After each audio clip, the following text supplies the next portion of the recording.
Okay, I promised you guys I would keep you updated every time I got in a pretty big tournament.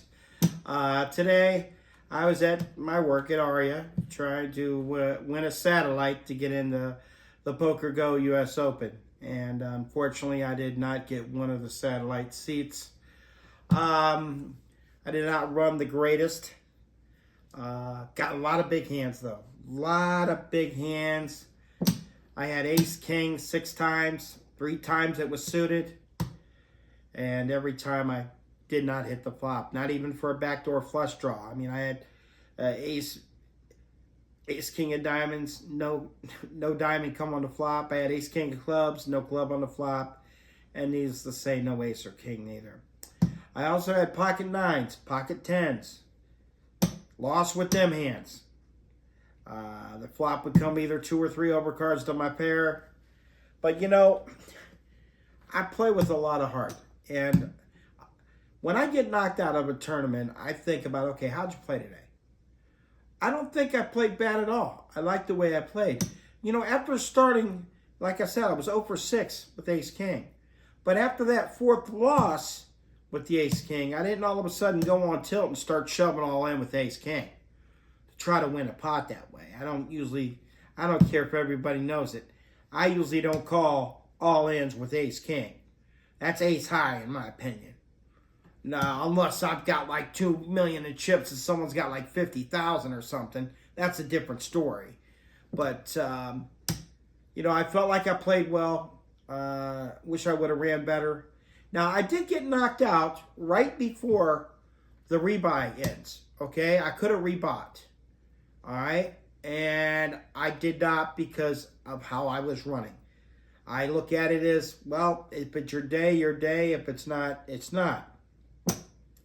Now, the hand I got knocked out on, the chip leader was on the button once he knocked out a guy, and I happened to be the big blind every time.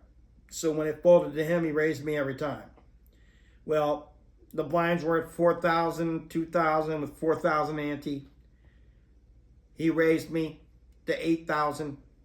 I looked down at ace-5 suited. I put it all in with 32,000. He thought about it. I looked over him. I said, I know you got like jack-queen or something. I got you, but I want you to call no matter what. It's a good idea. I need some chips. And he had like, what, 240,000 or more. So he made the call. He didn't have jack-queen, but he did have 10-jack. And he hits a jack on the flop, so that put me out of the tournament. But, you know, this game is really weird.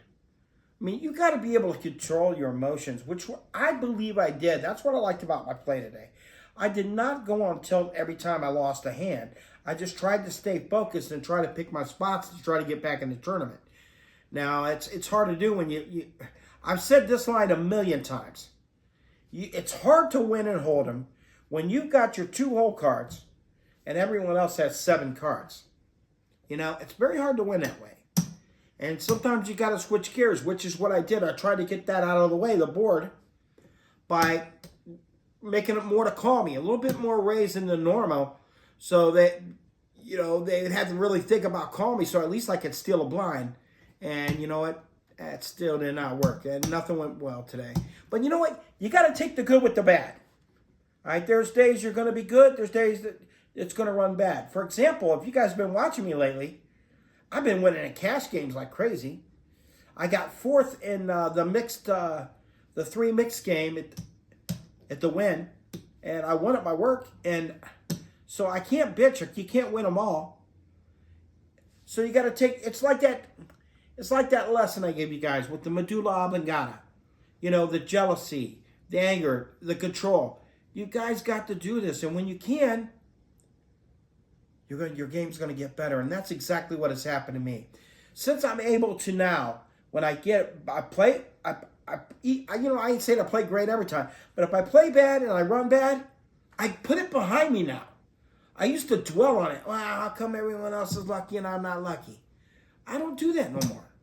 I really don't. I really know that it's just a game where you just got to stay focused. Each hand really matters. And I believe I did the best I could, even though it didn't run my way today.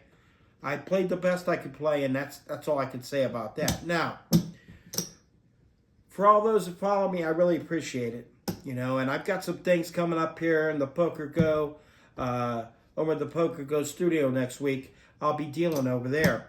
But right now, in the Snack Attack studio, I got some things coming up too. I got some interviews coming up with some of the big-time pros here.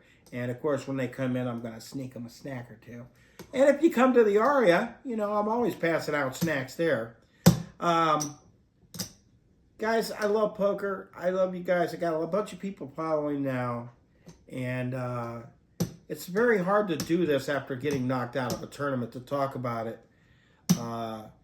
Because I do put my heart and soul in this game. And I do all my studying. I get to study a lot when I deal with these big pros. I come home and watch Poker Go. I got Poker Go. And I really love poker a lot. And someday it's going to change my life. I think I'm going to hit a big one someday. And you know what? That's when I'm going to need my railbirds railing me. Because it's going to happen, folks. My old railbirds here. Hey, listen. I don't know what else to say except I just love this game. But you know what? I don't want you to forget about this neither. Not only can you come to the Snack Attack studio, don't forget about my YouTube page, Clyde the Snack Attack Gaskins, where you'll find a lot of these videos on there. And subscribe to it. It's going to get big, I believe, people. I believe it's going to be big, and I cannot wait. I hope I have a real studio. This isn't a real studio. But for now, this is the Snack Attack studio. We're going to have a blast every time I'm here. You guys, thanks for following me. Have a great night, and poker forever, baby. Poker forever. Yeah!